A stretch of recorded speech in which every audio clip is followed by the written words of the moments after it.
Hey, what's up, lightboltjoe here. Today we are going to discuss the 2014 film Dear White People, starring Tyler James Williams, Tessa Thompson, Kyle Garner's, and this slew of other people. This was on our Kyle Garner list of movies to watch, and so we watched it. I didn't know Tyler James Williams was in this, and I didn't know Tessa Thompson was in this. I love them. I love them. Tyler, was a kid actor. He was on Everybody Hates Chris, and to see him grow and now be winning awards for Abbott Elementary on ABC. It's just so cool. And I said this a billion times when we talk about Devon Sawa films. I love watching actors grow as a human, but then also as an actor. So to see Tyler play kid characters and to see Devon play kid characters and then watching them age and now they're adults playing adults, it's nice to see the growth and development of these individuals. So the same thing goes for Devin as it goes for Tyler as well. So and Kyle, we've been talking about Kyle for quite some time as well. So the same thing, Kyle Garner doing teenage roles, adult roles, grown up roles. So it's different. It's neat seeing this. I will praise that. It's not even a trope. It's an observation. I will praise that observation as we continue on with our reviews. So, this was on our docket of Kyle Garner films. I didn't know he was playing the son of the what is it? It's not the dean. President of the university? I don't know. I don't remember the title. This is racial tension, right? It's not forced. It's not like racism at its like forefront where there was colored water fountains versus white water fountains, a colored seating bench, a white seating bench. We don't say colored anymore. We say it's changed. Tessa actually does a nice speech about it, that if you're afraid to say African American, you're obviously racist. If you're hesitant on saying African American, you're obviously racist. It's black people versus white people. So it's very interesting having that social dynamic. It's very interesting having that social conversation. This is 2014, so a lot of the film itself was very slow. I feel like if it was just an hour and a half, the pacing would have been much faster. I liked it as a whole. It's a nice conversation piece. If you're doing something or saying something without consciously realizing it's racist, are you an active racist? So it brings into social commentary on certain aspects. Tessa plays this character Sam, who's just very vocal at the university. She has it's not a podcast because that wasn't a thing really back then. It's just a radio show for the university called Dear White People, and Dear White People don't do this, Dear White People stop doing that, things like that, right? But then on the flip side, if you said Dear Black People don't do this, Dear Black People don't do that would be labeled racist. So what's the caveat? What is reverse racism? Is it a thing? It's a conversation piece. That's what the purpose of this film. It's a conversation piece. It was a big thing within some festivals, grossed a lot in the box office versus the budget it had, and then in 2017 started Netflix partnered with Lionsgate to start the Dear White People TV series, which had 4 seasons. I believe that just wrapped in 21.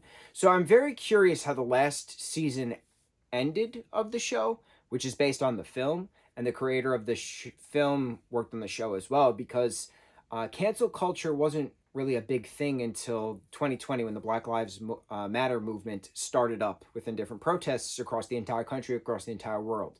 So I'm very curious how the last season of Dear White People wrapped it up within the vocalization and commentary of the Black Lives Matter movement. I can never say that word correctly. Black Lives Matter movement. There we go. The BLMM, the Black Lives Matter movement. I don't know anything about the show. I knew it existed. I honestly had no idea it was related directly to this. But I bring up that cancel culture wasn't really a thing in 2014 because within this particular storyline, Kyle's character is the son of the head of the university who runs this house, and the house is throwing this. It's not a black celebration. It's just a black party, right? They use various slurs throughout, and that all the white kids can don in blackface and pretend they're gangsters and listen to rap music and things, right? Very racist things.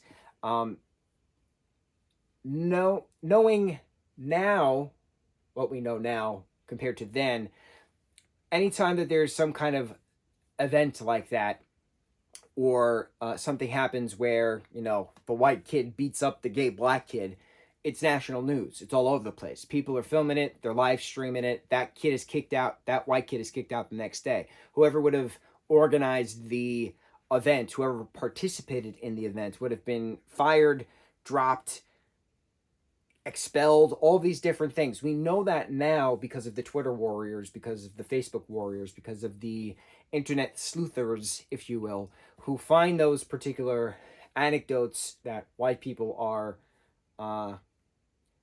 stereotyping, exploiting within racial slurs, or participating in events like that, and they're canceled. That's a thing now. It wasn't a thing then. It should have been a thing. It should have always been a thing, but times have changed. And that's the interesting part about watching a film that was made 9 years ago. Culture is very different.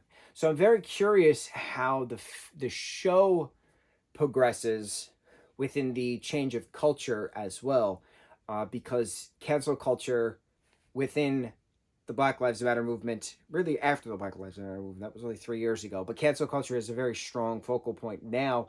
For instance, we just had an announcement that an actor was cast as David in the live-action Lilo and Stitch film, right? But he had a racist black slur in a playlist on his Spotify. Like, the name of his playlist was a slur. And he was then canceled and outed out of the cast, and he was replaced with, I'm assuming, the backup that they had originally casted. But the only reason that he was fired from the role, he was just announced, and the day later it was announced he was gone because of this, is because someone found it on Twitter, posted it, it went viral, and then he's gone.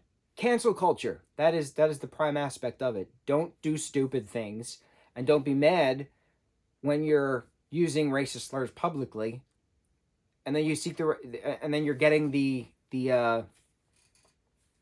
what's the word? You're not getting retribution. You're getting the due justice. Karma. There you go. The karmic aspect is coming about in full circle because you're doing those things. So that's a good example. This is 2023. That's what's happening now. It's not happening consistently within higher powers, as we all know and expect it to, but it's getting there. It's getting there. So it's very interesting watching this all these years later, knowing how culture is now compared to how culture was then. So it's a conversation piece. I mean, the story itself I found boring because of how slow it was told. It's long, but it shouldn't have gotten as slow. It shouldn't have went as slow as it did, to get to the point of where, the big reveal of who actually sent the invites. Was it Sam the entire time? Was it not Sam the entire time?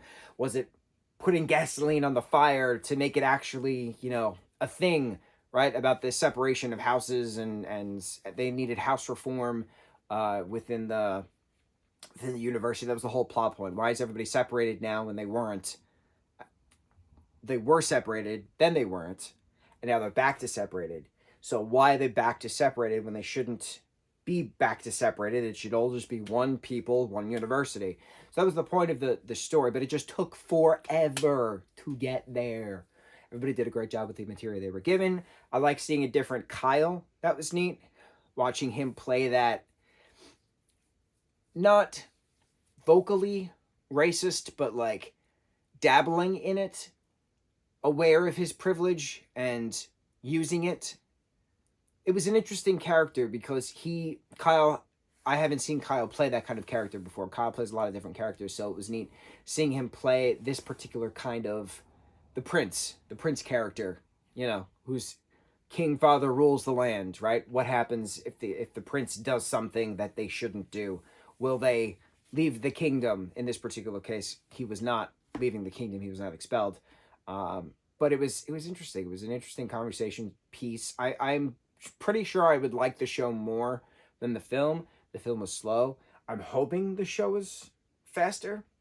I might try it out years from now after I get through my docket of things to watch and read. 2023 is pretty booked in regards to my TBR list, my to be read list, and my TBW list, to be watched list. It's a list. Things. We got things to do. We got things to learn. We got things to discuss. On to the next review. Mucho mahalo.